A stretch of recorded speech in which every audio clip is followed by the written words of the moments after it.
Welcome, everybody. Welcome. Well, in the second half of today's show, we'll be joined by returning guest Glen Erik Hamilton. He's the multiple award-winning Edgar nominee of the Van Shore series.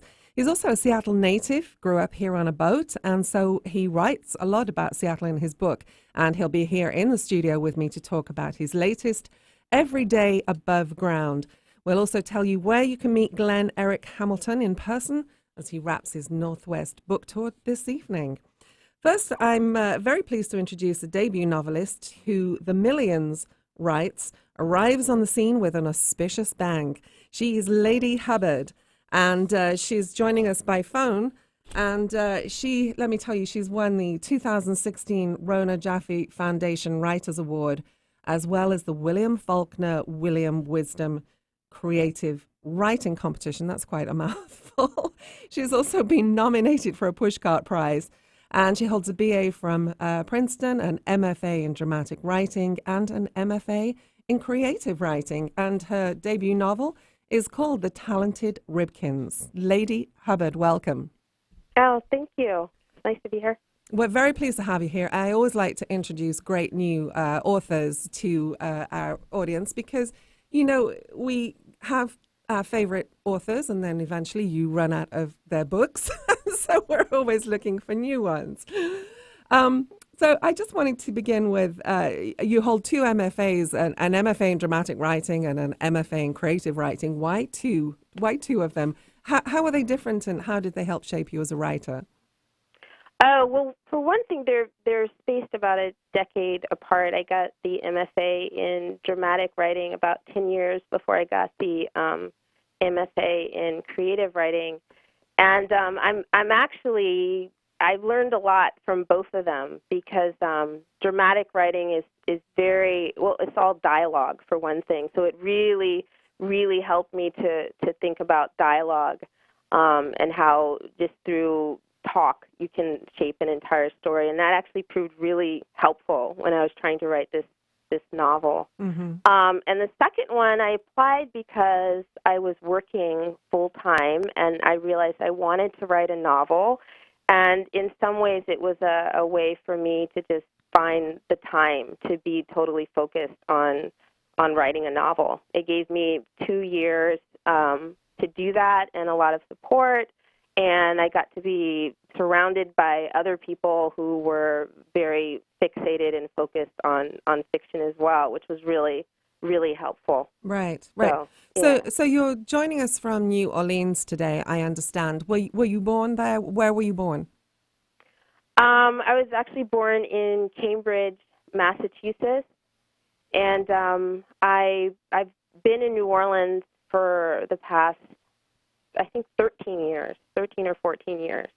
So I'm not a New Orleans native. Right. But, yeah, it's definitely home now.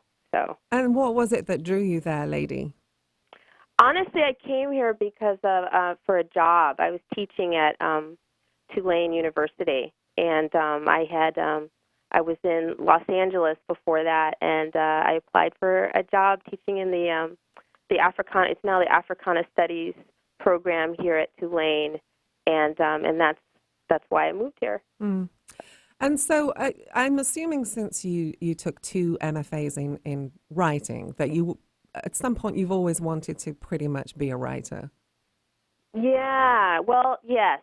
That's true. Yeah. Yeah. Okay. Yes. No other. Yes. Okay. No other options there.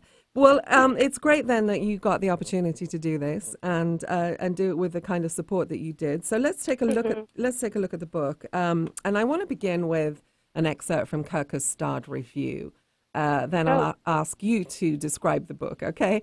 And Kirkus writes, Ladee Hubbard shrewdly molds the pop culture mythology of the comic book superhero team into a magical realist metaphor for African Americans' struggle since the real-life heroic battle against segregation in the middle of the 20th century. Hubbard weaves this narrative with prodigious skill and compelling warmth. You anticipate a movie while wondering if any movie could do this fascinating family justice. To describe this novel, as someone inevitably will, as Song of Solomon, which was one of Toni Morrison's, I believe, reimagined as a Marvel Comics franchise, is to shortchange its cleverness and audacity. It's a very, if somebody's not read the book and reads that, it's a very intriguing review there. So you tell us in your words how you describe the book. Well, that's interesting. That's a very nice review. I really appreciated reading that, and it made a certain sense to me because Toni Morrison was such a huge influence on me as a writer, and then why I wanted to be a writer. So I thought it was interesting that they put that together with the comic book, and that's certainly part. The idea of it came about the title of the book is a reference to an essay by W.E.B. Du Bois called The Talented Tenth. And among the many, many, many things I've always thought about that essay, the Talented Tenth did sort of sound like a superhero team to me, and so that's definitely one of the things that the book is playing with. Yeah, so I obviously greatly appreciated that review. Right. And but that's definitely is one of the things that I was playing with. You mentioned that Toni Morrison influenced you. All creative people are influenced by other creative people. What particularly about her work was it that inspired you? Wow, it's such a long-standing sort of respect and awe that I have for her work. I just thought it was beautiful. I thought her use of language was beautiful, and I just, when I was probably about 19 or 20, I just wanted to, it's hard to put into words what I feel about her because I think she's amazing, and also the depth and complexity on a structural level, and the way in which it informs the themes of her book. I was just it really spoke to me, I guess is the right way to put it. It was very meaningful, and for me, it was very different from anything else I had read. Right. So she's pretty singular, I think, and I was just very inspired when I read her. So let's talk about your storyline, and your protagonist is Johnny Ribkins. He's an older gentleman now. He was an awesome map maker at one point in his life, and you take it from there.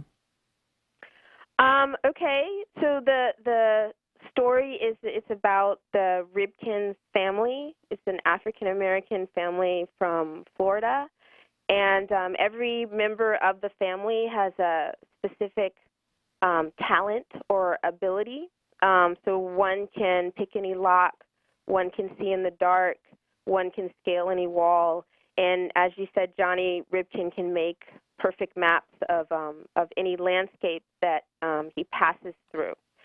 And when the story begins, Johnny is 72 years old. He's led a very diverse and rich life, but at this point in his life, he owes a huge debt to a gangster, and he's traveling around the state of Florida, digging up money that he buried in holes in the ground at various points during his past. Trying to raise the money to pay off this debt that he owes. And his first stop is to the childhood home of his half-brother, who is now deceased. And when he gets there, he realizes he has a niece that he didn't know existed before. And she has the ability, she can catch anything that's thrown at her.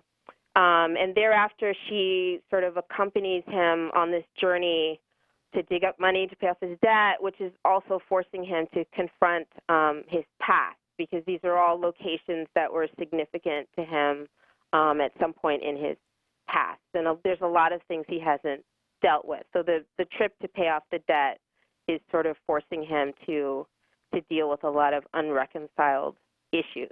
Right. And they're only together, Johnny and his niece are only together for a short period, really, but they're throughout the book. But they have this incredible bond. They develop this incredible bond. Mhm.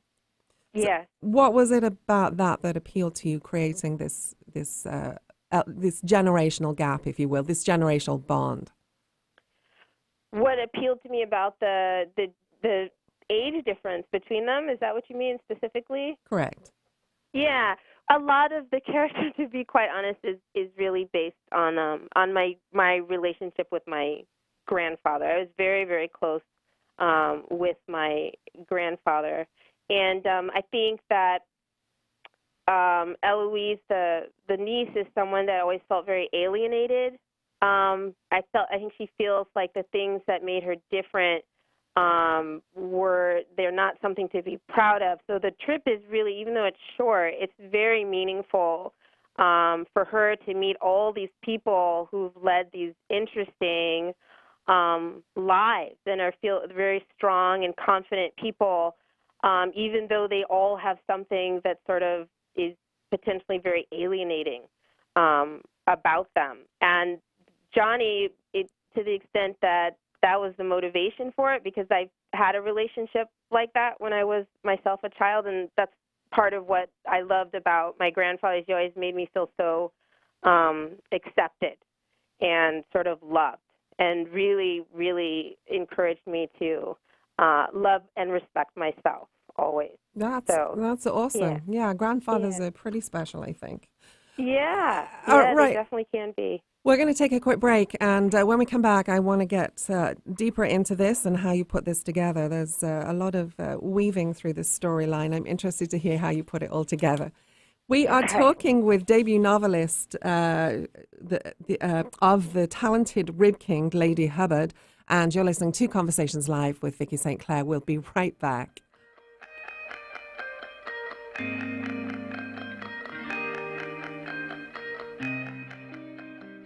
Parkinson's disease affects as many as 1 million people in the United States.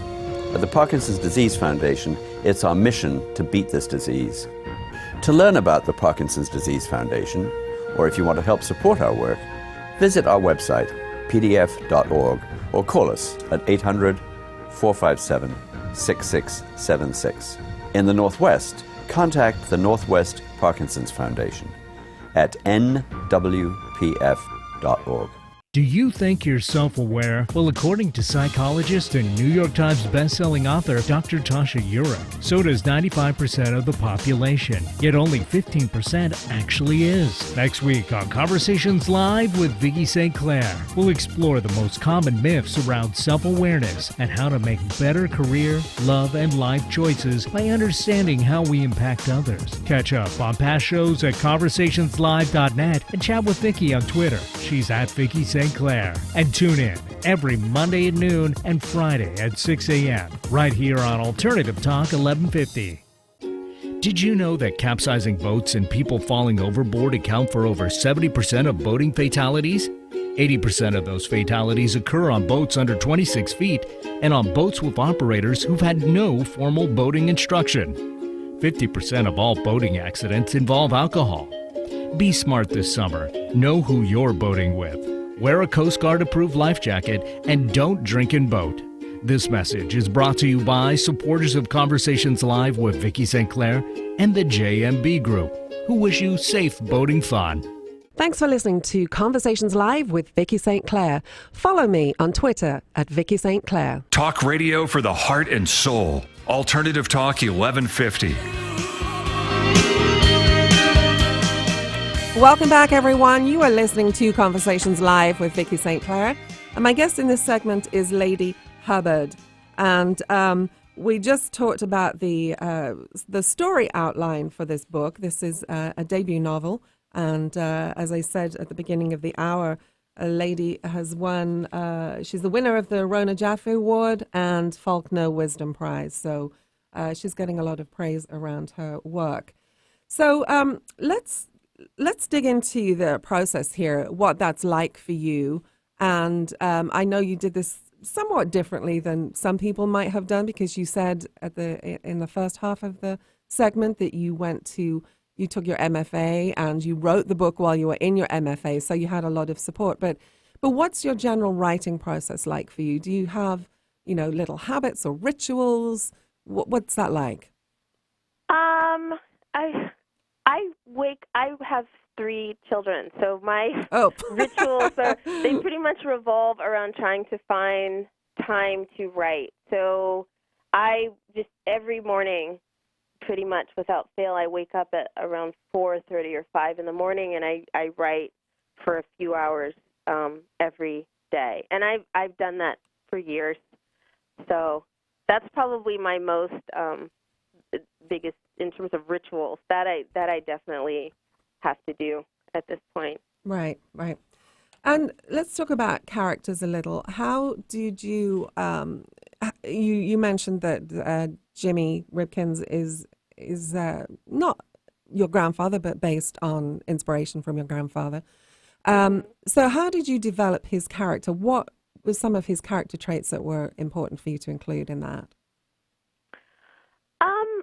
Well, because a lot of it had to do with the theme, and so it kind of came out of what the kind of story I wanted to tell, and the way in which I wanted it to function on a lot of different levels.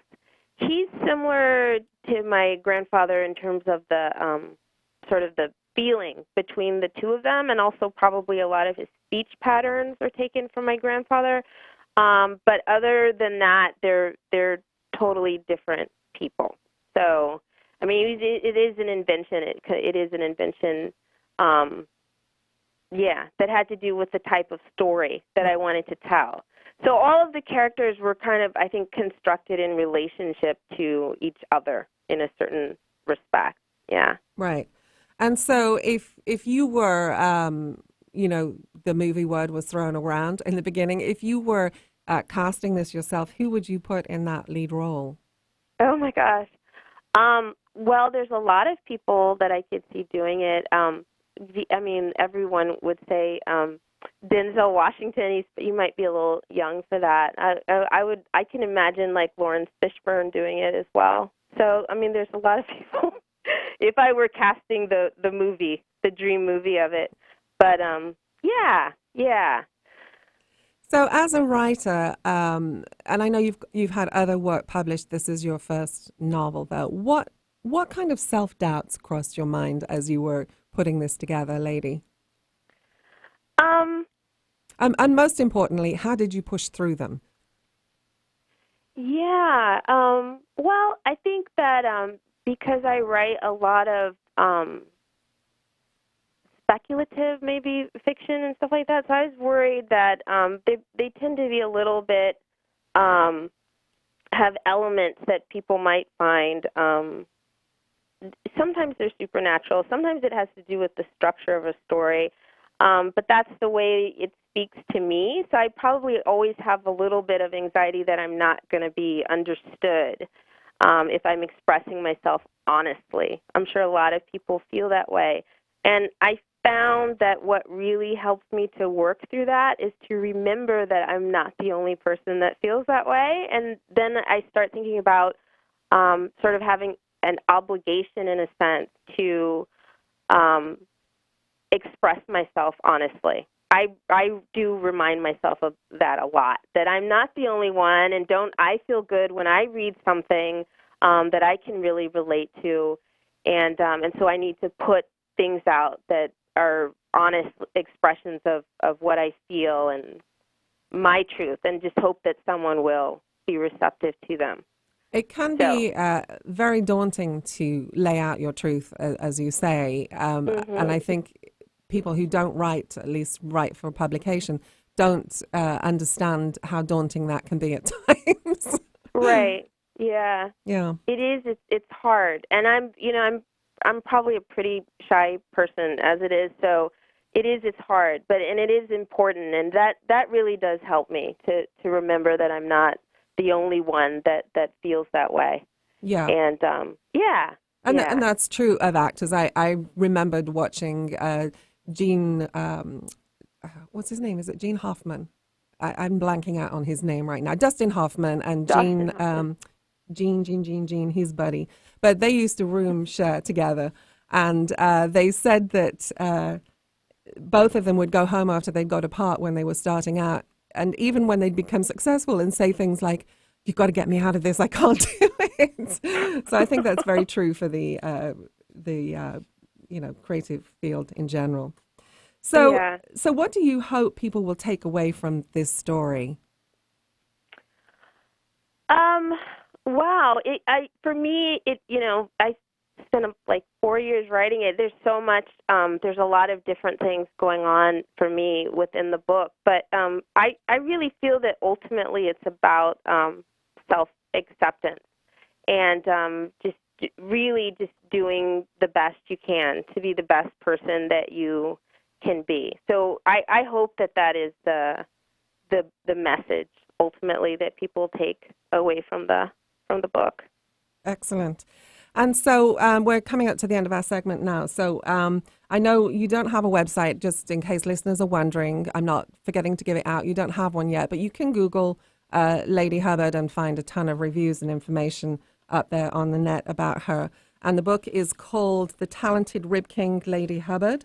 And a final quick thought you'd like to leave our listeners with, Ladee? A final quick thought.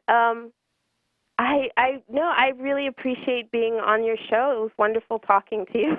And to you. And it's great. I know you're a very shy person, so I appreciate you sharing with us because it's not easy. It isn't easy. And when people have talent, it's one of the ways to get out there is to come on radio and talk about it. So we appreciate you being with us. Okay, thank you so much. All right, we're going to take a quick break. When we come back, we will be joined by Glen Erik Hamilton and his new book, Every Day Above Ground. Please do stay tuned. We'll be right back. You're listening to Conversations Live with Vicki St. Clair.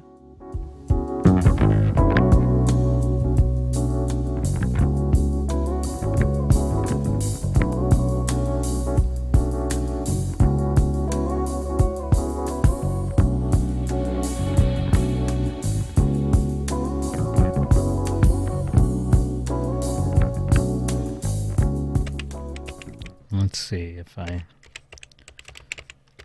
guess that this just isn't working. Knowing you have a great idea for a book is one thing, writing it another. So what's stopping you? Maybe you can't find time. Maybe you don't know where to begin. Maybe you wrote a couple of chapters, then disappeared down a rabbit hole. Or maybe you'd rather someone else write it for you. Partnering with the right coach or ghostwriter can make all the difference between talking about your book and finishing your book. As an award-winning writer and strategic consultant, Vicki St. Clair's storytelling credits span from business, health, self-help, and memoir to New York Times and USA Today best-selling anthologies. Vicki partners with people just like you at the exact level you need, whether you need a little encouragement, editorial guidance, or full-blown ghostwriting and consulting services. If you're serious about telling the story you know is inside you, stop procrastinating. Let's get your story down on paper. Contact Vicki today. Email Vicki at VickiSt.Clair.com or call 1-800-495-7617. See more about Vicki and her work at VickiSt.Clair.com. Oh, yeah, that could work.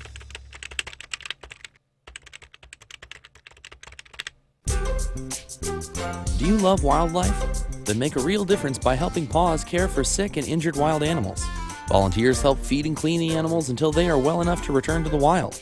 Sign up today and help save a wild life. No experience necessary. All training is provided. Visit paws.org or call 425-787-2500. Conversations Live with Vicki St. Clair airs live every Monday at noon. And now you can also catch the show during drive time at 6 a.m. every Friday. Hear from New York Times bestselling authors, innovative business leaders, cutting-edge health and wellness professionals, award-winning journalists, filmmakers, explorers, and adventurers. Tune in to Conversations Live with Vicki St. Clair, Mondays at noon Pacific Time and Fridays at 6 a.m. right here on Alternative Talk 1150. Thanks for listening to Conversations Live with Vicki St. Clair. Listen to podcasts of past shows at conversationslive.net. Alternative Talk 1150. And welcome back, everyone. Welcome back. You are listening to Conversations Live with Vicki St. Clair. And I'm very pleased to have Glen Erik Hamilton in the studio with me. He's a native of Seattle. He was raised aboard a sailboat and grew up around the marinas and commercial docks and islands of the Pacific Northwest. And he joined us last time by phone to talk about his first novel, which was Past Crimes.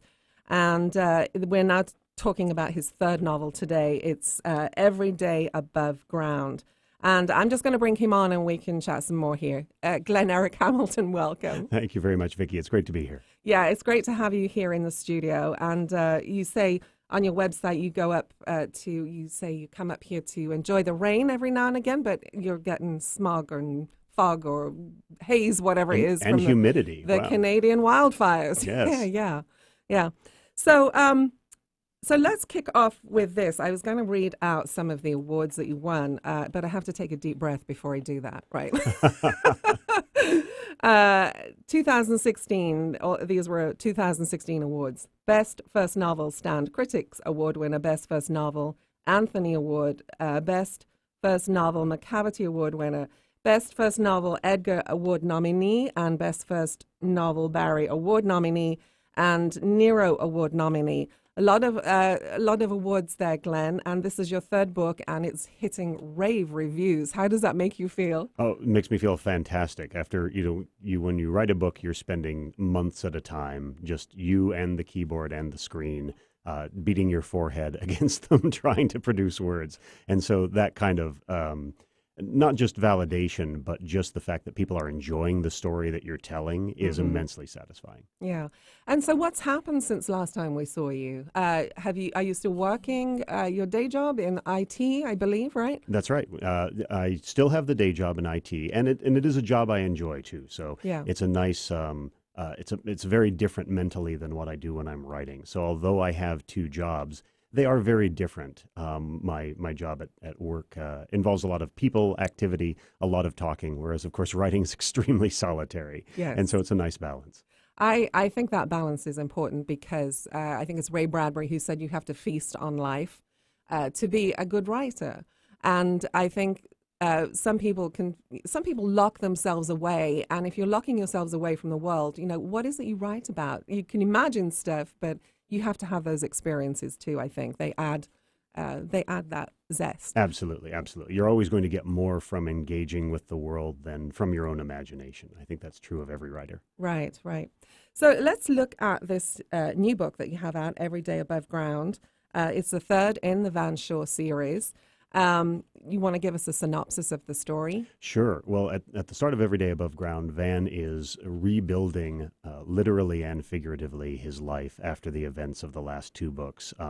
He's at something of a low point, and he's approached by an associate of his grandfather who raised him. His grandfather was a professional thief and has a lot of old cronies and cohorts lurking about. And this young fellow, this fellow named Mickey O'Hasson has just gotten out of prison. And while he was in prison, he was an attendant in the prison hospital. And one of the patients had dementia and mistook Mickey for his brother and told Mickey about jobs that he had pulled and work that he had done. And he told Mickey a story about a forgotten safe filled with kilo bars of gold that had been languishing for 20 years while Mickey was in prison and while this man was in prison. And eventually the fellow died in prison, and Mickey came out to search for that safe and to try to find out if it was in fact real. He's trying to recruit Van's grandfather, who has since passed away, but Van is there, and Mickey knows that Van has some of the same skills. So he tries to talk Van into joining him and looking for this little pot of gold that's hidden somewhere within an abandoned office building in Seattle. Van says no, but then he keeps thinking about it. And you can kind of guess where the story goes from there. And because it's a mystery thriller, things do not go as planned for either of them. So yeah, he's hit with a challenge right from the get-go because he's quite a conflicted character, isn't he? Really, he was raised by this career criminal, as you say, but he also has his moral compass, if you will, was set by his experience as an Army Ranger. So he has that duality to him, which makes him interesting. Very much so. He's a person growing figuring out where he fits in the grays between the black and the white areas of the compass that he's grown used to over time. And really, he has a strong sense of justice, but he doesn't have a strong sense necessarily of what we would consider the law. And so his means to an end may not be a normal citizen's way of doing things. Right. Last time we talked, you said that some of Van's attitudes are yours. A fair amount of your personality is in him. Now, you're developing this character for a series. Are you going to have more books after this? Oh, yes, absolutely. Yeah, I've already got an idea for the fourth book in mind, although at the moment I'm putting that on hold to work on some other ideas. Okay. So, but I'm wondering, when you have a character like that, right, and he starts out, in book 1, and then he develops a little in book 2 and book 3, how do you keep him growing? What's a good pace to keep him growing at? And how do you introduce that into the story? Oh, that's a good question. There's, you don't want a character necessarily to advance too quickly, to make like major life decisions over the course of perhaps one book and shift entirely. At the same time, just as we all do, if I were, for example, pacing this as a year per book, we change pretty significantly sometimes in some of the years of our life, especially if they're busy years, as Vans tend to be. Right. So certainly different attitudes and different challenges in his personal life as well as his professional life, as he's figuring out what that is exactly, are going to come to play. And those can be challenges on the romantic level, challenges on the career level, as well as, of course, the more violent challenges that he finds himself in the course of the novels. Yeah. And so one of the things that I think is really, really well done in your book is dialogue. Tell us how you put your dialogue together. What's the process for you? Well, I have a background in theater, so I read a lot of plays growing that up. helps. And of course, plays are all dialogue. There's very little stage direction. There's very little of anything else except dialogue. And so I'm accustomed to reading the subtext and what characters might be implying by what they're saying from that. And so I think that was a good background, certainly, for writing dialogue. And when I write, generally at a certain point when I'm in the rewriting process, I'm reading the work out loud, and I'm trying to make sure that each character has their own voice, their own rhythm in the way that they speak, and of course make sure that the dialogue perhaps implies or says more than what is strictly put on the page. Okay. Makes sense. Why did you choose to write this in the first person?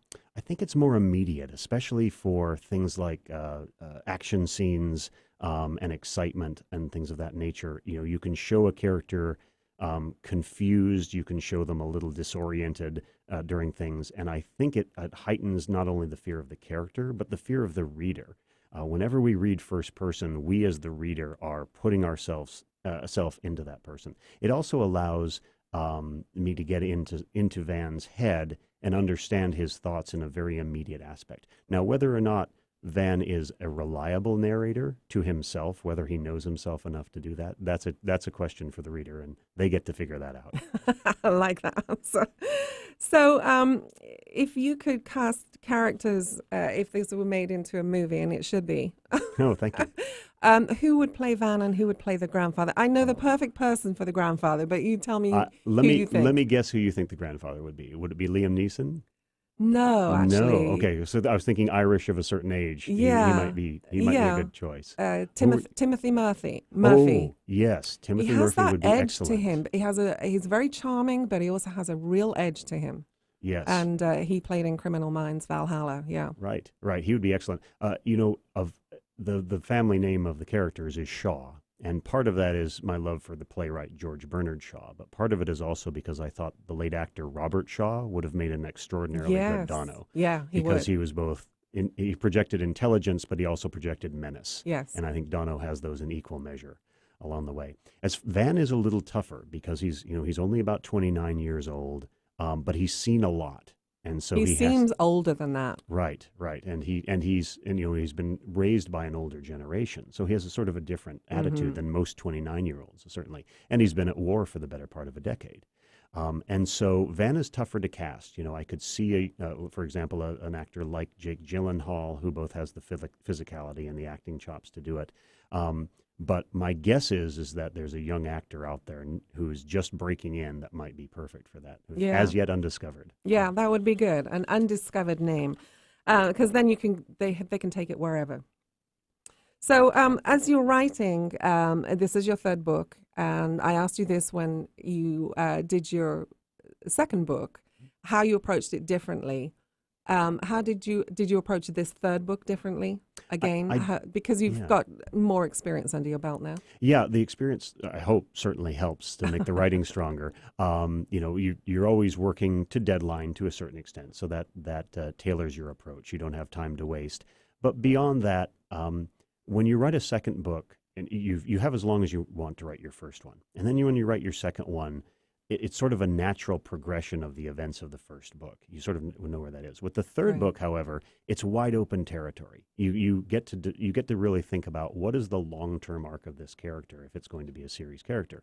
If I'm going to write, as I hope, 10 or 12 or more books about Van's life as he's getting older in Seattle and having these adventures, where do I think he's likely to go? And so that was a lot of the fun of the third book, and there are certainly strong hints to that at how it ends up, which I won't spoil for you. Okay, good, good. I told you not to give spoilers away today because I haven't quite finished the book. All right, we'll take a quick break, and when we come back, we'll continue our conversation with Glen Erik Hamilton. He's here in the studio with us. You can actually find us on YouTube if you want to check out Glen. I saw your website. You're surrounded by women there, Glen. You're talking about the pictures of my editor and marketing and publicity people from Morrow, as well as my wife. Yes, I have to clarify that for our audience. I'm teasing.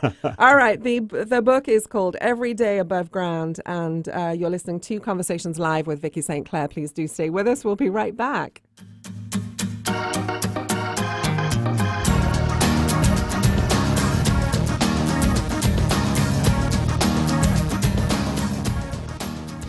Did you know that capsizing boats and people falling overboard account for over 70% of boating fatalities? 80% of those fatalities occur on boats under 26 feet and on boats with operators who've had no formal boating instruction.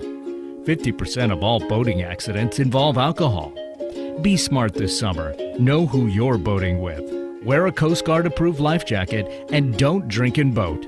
This message is brought to you by supporters of Conversations Live with Vicki St. Clair and the JMB Group, who wish you safe boating fun. This is Martha Norwalk. Every Sunday morning, beginning at 9 a.m., thanks in part to the Northwest School of Animal Massage on Vashon Island, we cover the world of animals. This week, August 13th, it's Best Sunday with Dr. Nels Rasmussen in the studio. Dr. Nels can help with behavior, emotional, or physical problems with you or your animal friends. He can also check on food, supplement, or food compatibility or dosages. We'll have open phone lines throughout the show, so plan to call in for your free remote on Martha Norwalk's Animal World, Sunday morning, 9 a.m. to noon, right here on Alternative Talk, AM 1150. Do you think you're self-aware? Well, according to psychologist and New York Times bestselling author Dr. Tasha Eurich, so does 95% of the population. Yet only 15% actually is. Next week on Conversations Live with Vicki St. Clair, we'll explore the most common myths around self-awareness and how to make better career, love, and life choices by understanding how we impact others. Catch up on past shows at conversationslive.net and chat with Vicki on Twitter. She's at Vicki St. Clair. And tune in every Monday at noon and Friday at 6 a.m. right here on Alternative Talk 1150. You're listening to Conversations Live with Vicki St. Clair, bringing you topics ranging from meditation to conservation, business and careers to health and wealth. Multicultural, multidimensional even. Alternative Talk 1150.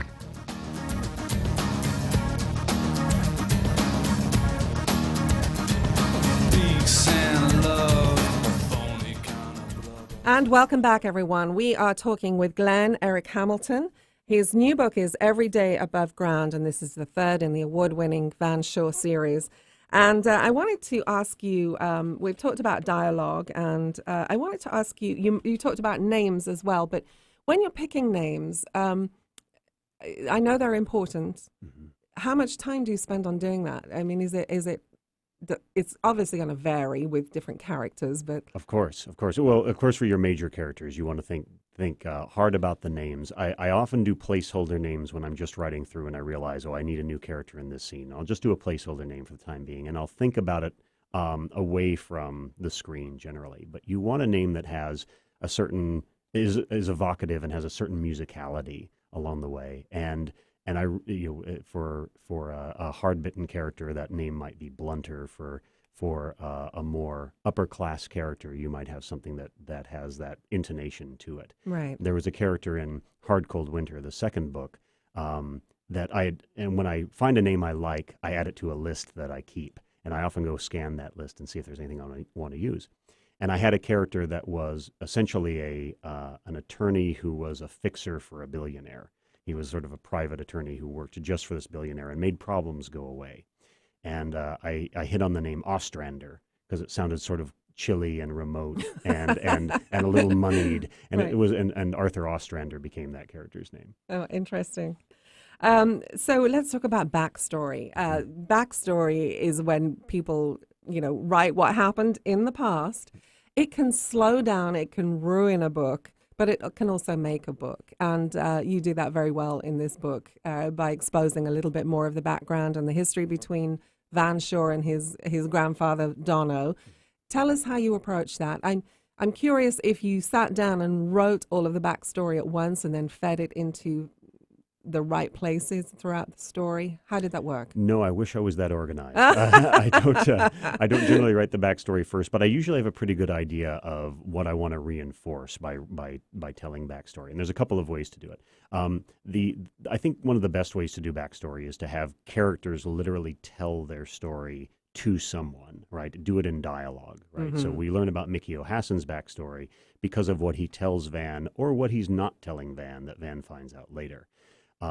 For Van and for Dono has since passed, and of course part of the books are, as you know, these interstitial chapters that show Van at different ages Right. as he's growing up.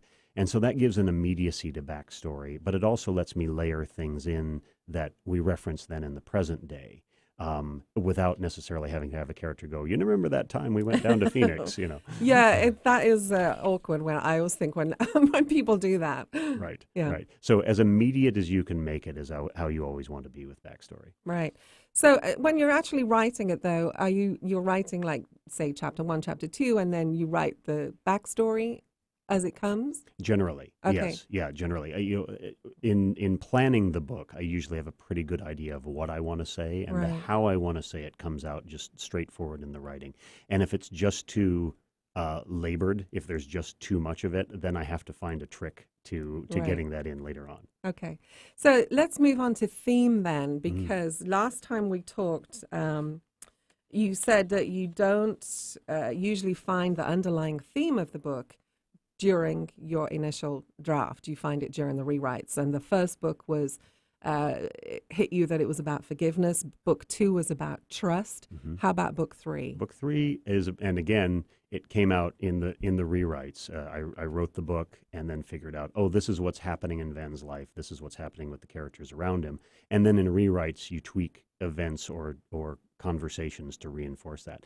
Book 3, I think, is really about responsibility. And Van has been a lone fellow for much of his life. He's driven himself as a teenager. He was largely self-directed under Dono. In the army, of course, he had brothers and the service to serve, but he was his own person, and he hasn't had a lot of family necessarily around him at any given time. At this point, he's been back in Seattle for a few months, and he's assembling. Whether he's aware of it or not, this Erzatz family around him, and he feels responsible for them. He feels like he needs to protect them and look out for them, much in the way that Mickey O'Hassen, the Right. character who enters his life, feels he, of course, needs to look out for his daughter, Sindra. Right. So I know you grew up in Seattle. You live in California now. And Seattle is the location of the book. Why did you want to use a real locale? So many authors I talk with take a little bit of this place and a little bit of that, and they create this this fictional town. Why did you want to use a real town? Oh, because Seattle it's not an untapped resource by any means, but there's just so much to use around it that is real. Yeah. Between the shipping and the airlines and the transformation of our downtown landscape, the transformation of our populace, even in the economic boom and bust that's been happening in the last 10 years. There's so much real stuff to grab from. It seems silly to make a fake city and introduce all of that into it when I can use real things that resonate with readers who know them. Right. And it's always great to read about a place you know about. So talking of Seattle, how has it changed for you? Because it's like I live here, and every time I go downtown, I'm like, where did that go? Or where did this come from? I used to know how to get to this place, yes, really. And now I know. Not only don't I know how to get to that place isn't there anymore. It's changed a lot. Do you still have family up here? Still have family up here. Still have many friends up here, and there's a lot to keep us engaged with Seattle. How much longer we stay in California is a topic of conversation in our household. So our daughter's in elementary school now, so we're thinking what would be the good time potentially to make a change, because we do miss it in a lot of ways. And the idea of coming back and re-exploring it as a new city, because it really is a new city now, is exciting. Yeah. So is your lovely wife from Seattle too? She is actually originally from outside Wichita, Kansas. Okay. And moved to Seattle because it had water, it had mountains, it had all those things that Kansas does not. It doesn't have incredibly hot summers nor incredibly cold winters, and all of those things were a draw. And we met and married up here. Okay, cool. That's kind of why I moved up here. It had water and it had mountains and lots of green. Yes. So let's talk about writing scenes. Are there certain scenes that are harder for you to write, like, adventure scenes or dialogue scenes? You tell us, what's the challenge there? The toughest scene to write is always the one where you haven't figured out what it's about.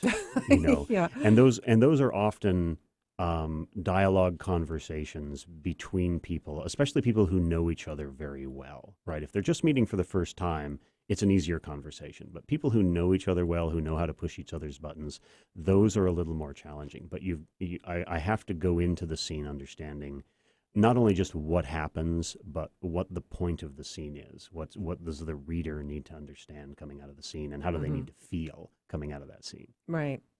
And so what self-doubts do you run into as you're writing? Because I know you have them. Everybody has them, whether they'll admit or not. But more importantly, Glen, how do you push past those? I'm not sure I want to meet the writer who doesn't have self-doubts. that would be an egotism that I can't even comprehend. I definitely have self-doubts about the writing. Mostly it's making sure that I'm treading ground that hasn't been done 100 times before, right? Am I writing something in my own voice that feels fresh, that feels new, to try to get this? And the other challenge I have is creating a plot that can be complex, but making sure that the reader is with you all the way along, that they understand what's happening and the different ways that players are maneuvering around the board, if you will, in trying to get what they want. And that's clear. If the motivations are clear to the reader, then I've won. Right. That's what I want. As far as pushing fast it, it's the butt in the seat rule. You just have to sit down, produce the pages. It's I forget who said this. It might have been Joyce Carol Oates, but I can fix anything except a blank page. Yes. Right? And that's very true, is you have to write it first before you can fix it. Yeah. And so getting that first draft out is very important. Right. The other one I like to remember is give yourself permission to write, a cruddy first draft. Exactly. The Anne Lamott rule, yes. Yeah. So you just mentioned voice and how it's important to establish your own voice. You do have a very strong voice there. My first guest today is more introverted and said, and this is true for many people, it's hard to lay yourself down there on the page. Do you ever struggle with that at all? I do struggle with it, mostly to make sure that if the emotional scenes of what I'm writing are a little painful to write, that's a good indicator that I'm on the right track, right? So Van and I, of course, had very different lives, and although there's a lot of me in him and vice versa, while the events may be different, some of the emotional resonance is the same, and I want to make sure that I'm tapping into that, right? That if a situation is tough to write and tough to read out loud later, that's probably an indication that I got it right. Good.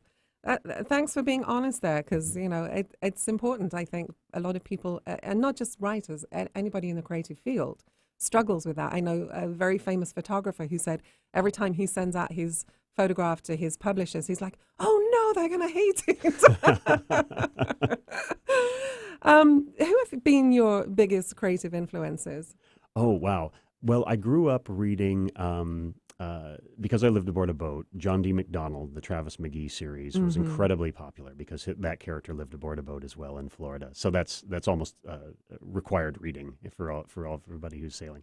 So John D. McDonald, Robert B. Parker, certainly, many of the classic authors.